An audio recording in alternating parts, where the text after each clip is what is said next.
So I've been spending this month focused on love and intimacy, and it's been really good for me. It's caused me to challenge myself. It's made me realize some areas that I'm still a little hurt from my last relationship. It's definitely been a hold the mirror up experience. And in the absence of being in a relationship, it has encouraged me to make myself the biggest intimacy priority in my own life. And I've touched on this a little bit. This episode, though, I'm going to get all the way in.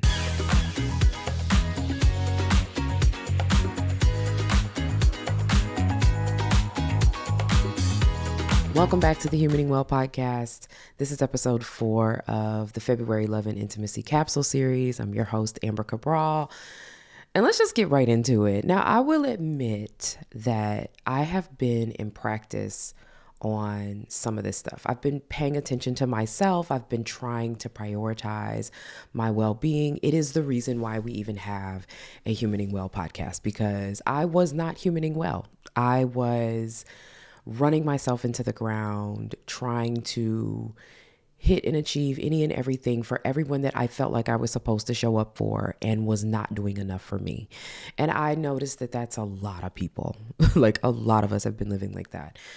But over the course of this journey, my relationship to my own value has changed by leaps and bounds. And in the last several months, especially, and my perspective on what and who gets my energy has shifted massively.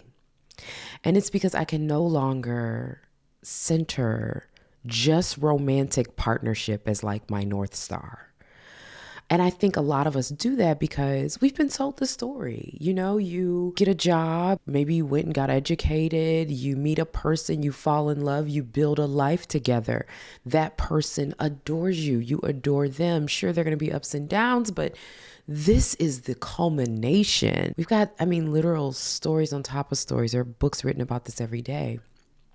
And what's so interesting is that for many of us, spent most of our lives kind of having that in the back of our mind. Even without that in my life, like having a central goal of partnership, my positioning with intimacy has gotten deeper. Like, you would think that, like, for me to have access to intimacy, it would mean that there's a person or people. And of course there are, because we don't grow in isolation. You need community.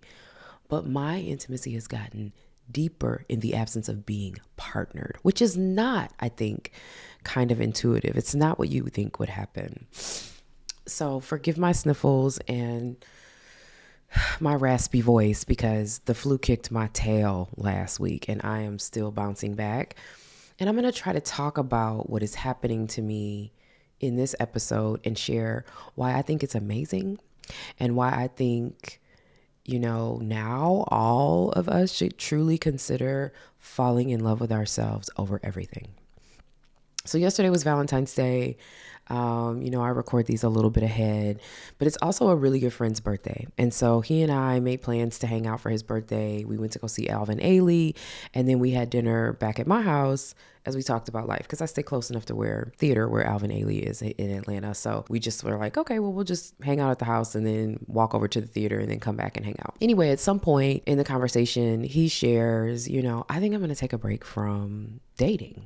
Like, I just, feel like I've given a lot. It feels like, I'm not getting what I want. And, you asked me to think about what it would look like for me to take better care of myself, because he's been navigating some health challenges. And he's like, I just think I need to not date. But I fear, and this is the thing, he said, I fear that it means that maybe I'm losing hope. And maybe that means that I don't believe that there's someone really out there for me. And I think that's so sad. And he doesn't want to be sad. And so I asked him, I was like, can I be really vulnerable with you? Like, I think there's another layer that you don't know about, and I think I'm at it. And are you open to hearing this? And he's like, of course, right? So I just said, what if you didn't stop dating per se, but you instead invested the energy that you've been putting into other partners into you. I don't mean this in the fake way. People say this all the time. I mean like actually actioning on it. I mean fully. So he looked at me a little blankly and I said, okay.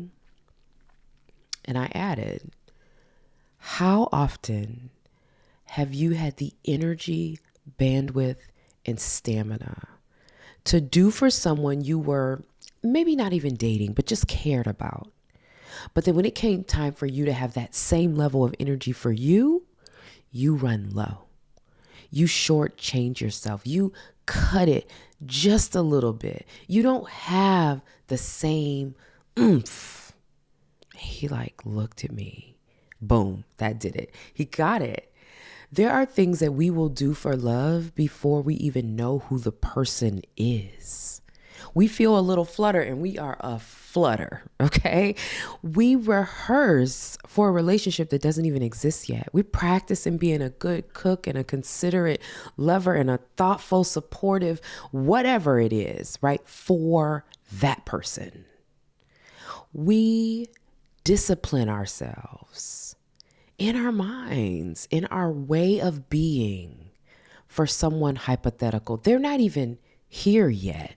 We are changing and defining ourselves for someone unseen, but we don't do that for ourselves. We don't apply that same rigor for ourselves. That's backwards. I'm already here. I need me like that. So lately, I've been intentionally investing in myself the way I might invest in, say, a lover. And I'm not just saying like self-care and not just like regular run-of-the-mill spa days. Those are important. I am saying really committing to myself. So instead of saying, oh, I'm going to have a self-care day, I'm just going to take it really easy, right? I want to feel like I have listened to my body today. So I sit and I listen to my body. And then I set a specific objective about how I want to feel. The same way I would if I were gifting something to someone I care about. I know how I want them to feel.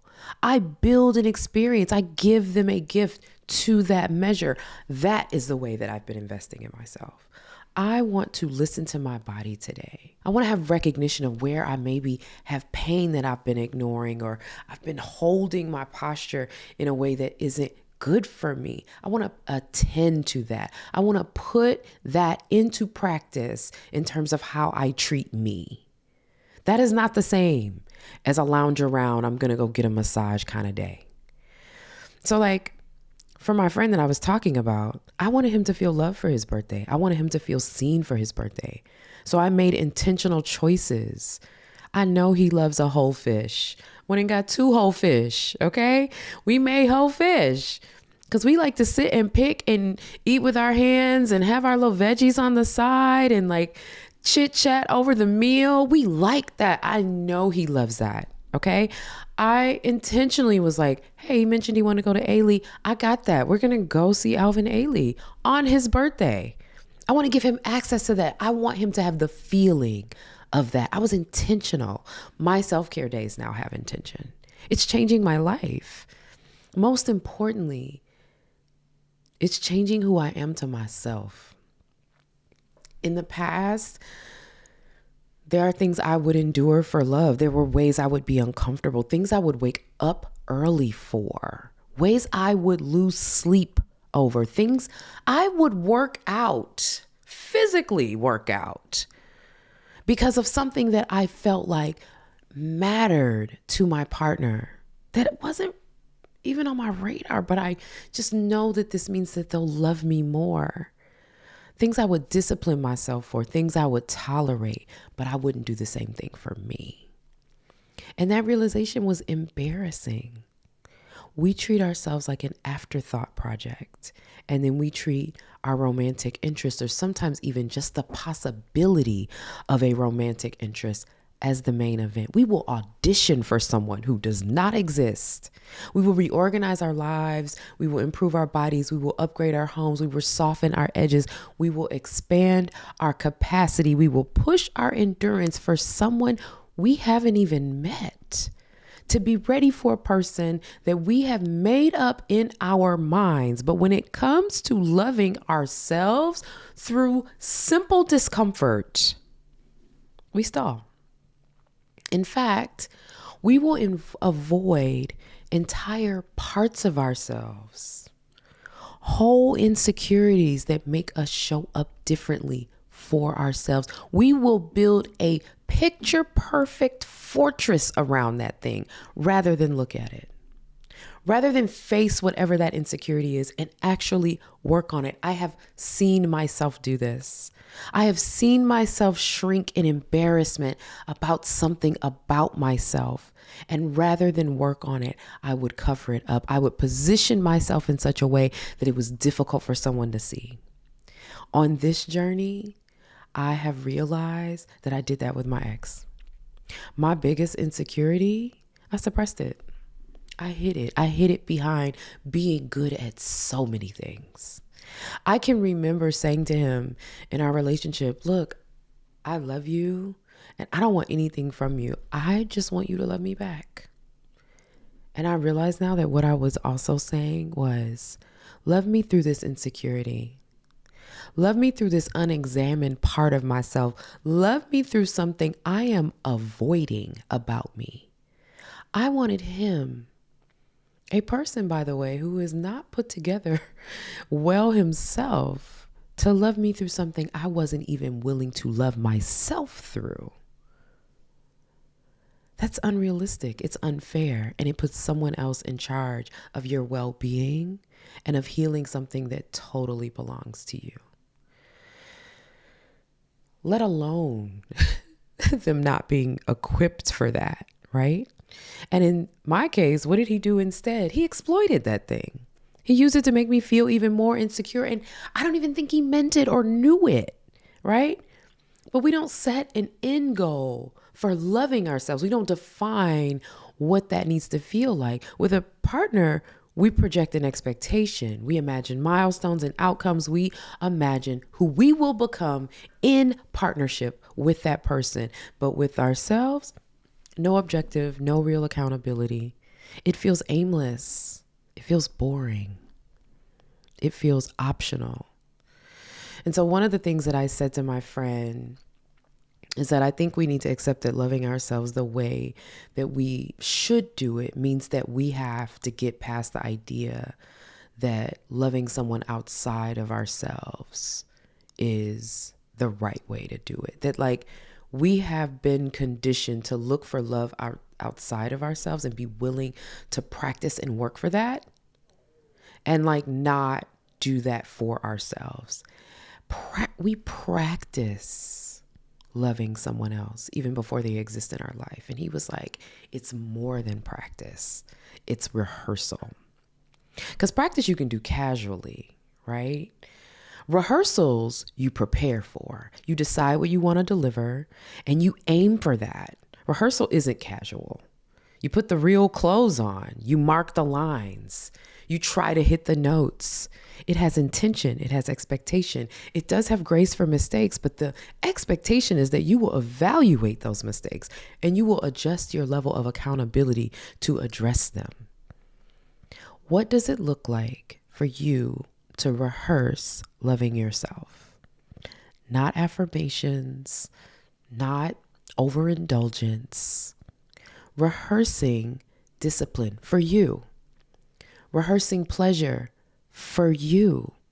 Rehearsing honesty, stamina, being with the uncomfortable part for you. That part that makes you feel uncomfortable, you won't even look at it. You just avoid it, right? Because for a lot of us, it's so uncomfortable that it feels easier to build around it. And what's so wild about this is that we have evidence that of all the people that we have encountered in the world, we deliver the best for ourselves.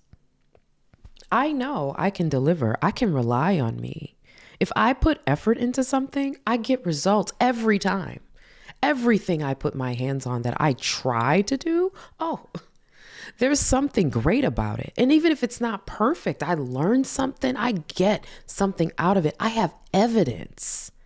I have less evidence that there is this outside person or experience that's going to show up and like change my life and sweep me off my feet. I would love that. But I also really want to be whole, whether it happens or not. So why do we spend so much energy centering the possibility of another over the thing that we can actually control, that we have evidence that when we apply ourselves, we get results?